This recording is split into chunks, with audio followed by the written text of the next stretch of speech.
guys, today I'm back with another video on the channel today. It's that time of the year. I'm going to be doing my Premier League predictions. You might disagree, you might agree with us, but that's all part of the fun. Let's get into the predictions of the what season? 1920, bloody hell, 1920 season. Let's get into it. In 25 plus Sheffield United. I just think the signings aren't really that good enough or Premier League proven. I don't know.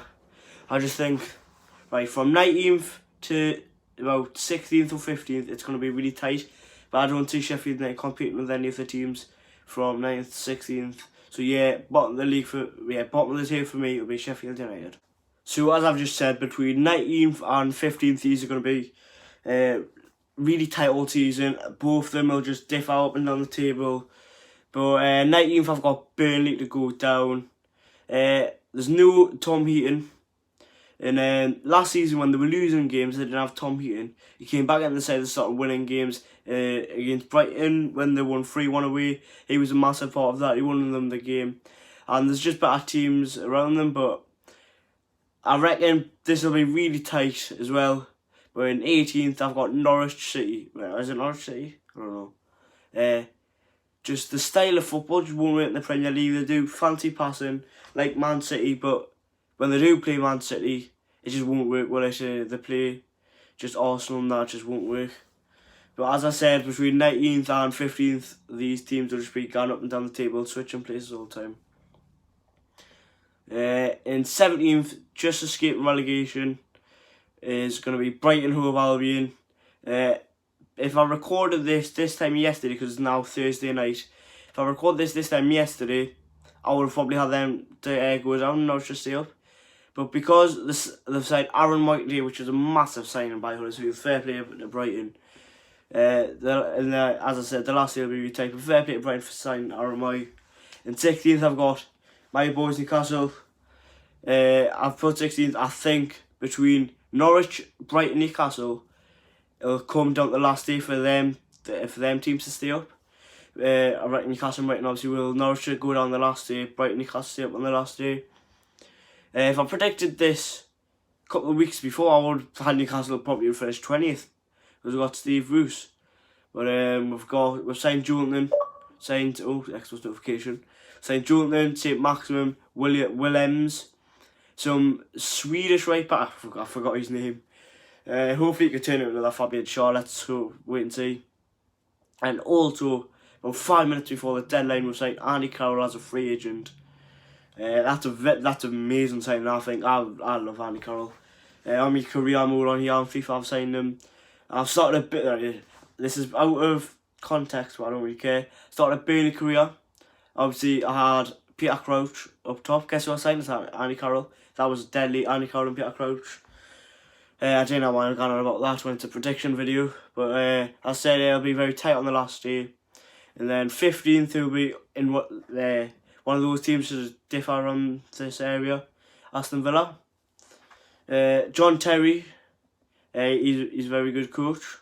Jack Grealish and McGinn to shine because in the Championship they were amazing. Then I reckon Mings is a really solid defender to play at the back. So 14th I've got Southampton. I rate the manager to be fair. I think he's going to have a solid season, just not going to win too many games. They're not going to impress anyone, but they're not going to upset anyone, disappoint them. 14th Southampton, rate the manager. I think he's just going to have a solid season. That's saying the likes of Che Adams. That's who I know they've signed. Obviously they've signed more, but they're saying Che Adams, who I think is a decent striker. If he gets to the game time, finds his form like he did in the Championship, he could bag some goals for Southampton. 13, I've got Crystal Palace. They've got no Bazaka, which are massive blow, hurt their team. But they've still kept Zaha Milivojevic. The reason I say Milivojevic, Zaha, tricky in the box, wins pens, Milivojevic, one of the best pen takers in the world. So massive they kept Zaha. He missed training as well, so at the start of Thursday, sort of deadline day, looked like Zaha was going to go because he missed the Crystal Palace training. But 12th, I've got Watford. I think they're going to have a worse season, of course, as they did last season. I don't want to say any cup run again. They got beaten in the final of Man City of the FA Cup. 6-0, was it? There's better teams around them. I just don't think this will be Watford's year. It's just normal season. In 11th, I've got Bournemouth. Solid season again.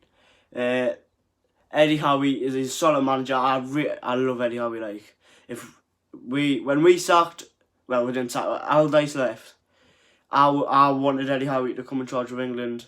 I mean, it probably would have ruined his career, but I reckon for England going into the World Cup in 2018, Eddie Howe would have been an amazing manager to take us there. But we got Southgate and we got the semi-finals, obviously. They've also signed Harry Wilson, who last season in the Championship one of the best players there. That's an absolute amazing signing. At one point in the transfer, I was hoping Newcastle would have get him, but he went down to Bournemouth. Now it's weird as well to see Bournemouth as a proven Prem club. Like, about 10 years ago they were in the scraps of League 2 or something. It's mad now, like. But 10th I've got Wolves. That might surprise a few after the season they've just had, but Europe struggle because I've filmed this. Wolves have just won 4-0 in the game against some foreign team, but if they win that, then they'll get into the proper rounds. I don't see them getting beat 5-0 at the Molineux Stadium. We'll sign Cutrone, and who looks very good. He's good on career as well too. Jimenez and Dendoncker have made them deals permanent, which is good bit of business for Wolves. I'd see them getting a far in Europe, good being good domestically, but in the Premier I don't see them just 10. And 9th I've got West Ham. They're gonna have a solid season. Hare, I don't know how we pronounce it. Look, is a very good signing. Looks very good. They've also signed Fornals, who in the under-21 Euro Championships, he looked amazing. So that's very good signings from West Ham. But they've lost Arnautovic, which is a big hurt because he's a proven goal scorer. He scored goals, but he's also doing a bit of a Dimitri Payet. But 8th, right, between 8th and 7th, this was very tight. But I'll explain why in a minute. I put less than 8th. I think they've had an amazing summer. They've put Tillemans on a permanent deal. They've signed the likes of Perez. They've signed Perez from my team, Newcastle, obviously, which is amazing. Signing top goal scorer for us last season. But they've lost Maguire, so that's the reason why I'm putting them 8th and 7th. I've got Everton. It was a good summer for Everton. So they signed Moise Kean, who's from Juventus. He looks very good, very promising as well. They've also signed Fabian Delph, which is, in my opinion, proper Everton player. Don't know if he'll play left back or centre mid, we'll have to wait and see. But yeah, in 7th I've got Everton. Now it's time for the top 6. Well, it's going to be interesting. I'm going to have loads of different disagreements, but I don't really care. 6th I've got Arsenal. Yes, they've signed that Nicolas Pepe, who looks very good. But they already had goals last season. Aubameyang, Lacazette banging them in. But they still needed to sign a defensive mid, maybe 2 centre mids, 1 defensive, 1 just a normal centre mid, box to box. And in my opinion, they still needed to sign 2 centre halves. They've got rid of Koscielny. They've still got Mustafi, which I don't even know. They got Tierney, who looks very, very good from his days at Celtic. But I've put Arsenal in 6th because they got Pepe, but they got goals already with Lacazette and Aubameyang. They still need more defenders, in my opinion. But 5th, I've got Man United. Now, between 5th and 4th, this was really tight. I put Man United in though because they still need a striker and 1 more centre back. Yes, they've got Maguire or Slaphead Maguire. But they still need another centre back because they're still going to have Phil Jones. Newcastle were linked with them at one point as well, which, oh god. Still need another centre back though and another striker. They've still got Rashford, sorry. Pogba, I don't know how he's still at the club. Don't think he'll be having a good season. Right, now for the top 4 who will get Champions League this season in the Premier League.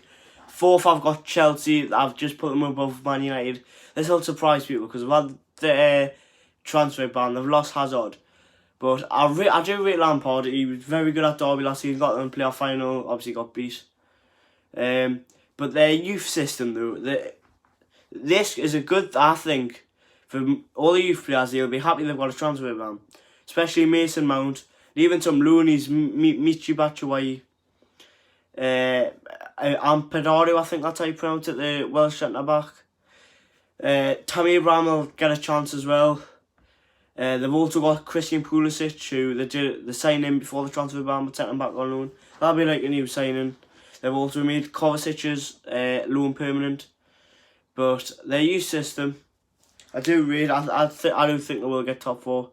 But if they do have a bad season, Lampard, if Chelsea have got a history of like sack managers too early with no patience, Chelsea need to give Chelsea need to give Lampard a chance.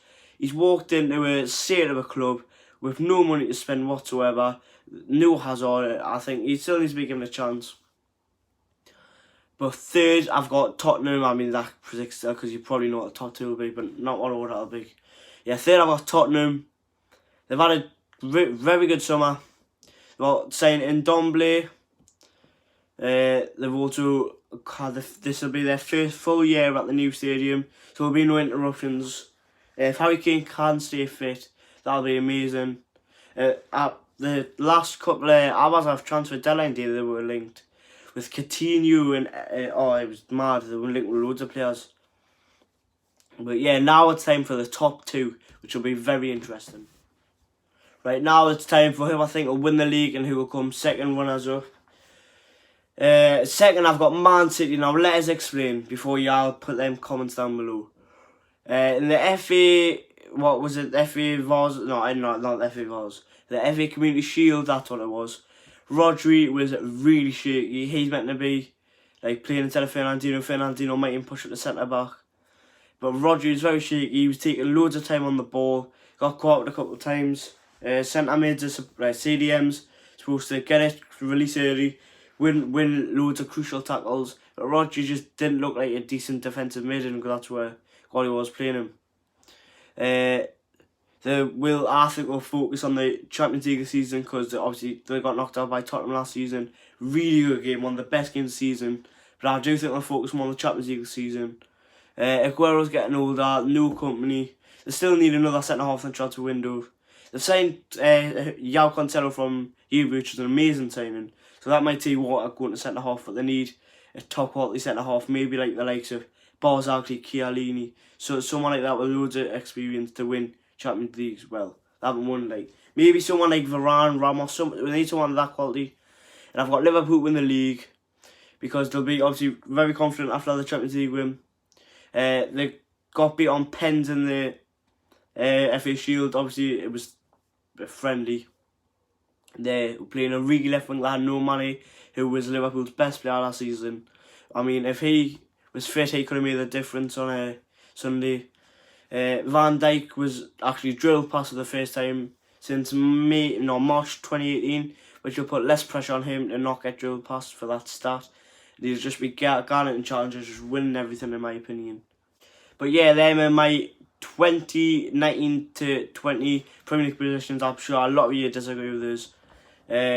I'm going to the game on Sunday. I'm not boycotting against Arsenal. I don't see the point in it. No one is actually still going to get money anyways. I will be vlogging that game, and then I'm be going to America on Monday the 19th, I think. I haven't even forgot what date. Then I come back 10:30 Saturday morning, and then I'll be going to the Watford game, so I'll be very jet lagged, but I don't care. I'll do it. I'll do anything for Newcastle. I'll be running on 0 hours sleep for a week in America. I mean, that won't happen, but I'm just saying, if that does happen, and I'll be absolutely knackered, ready to collapse, I'll still go to Newcastle again. I'm not even lying. But that's the end of this video. Thanks for watching.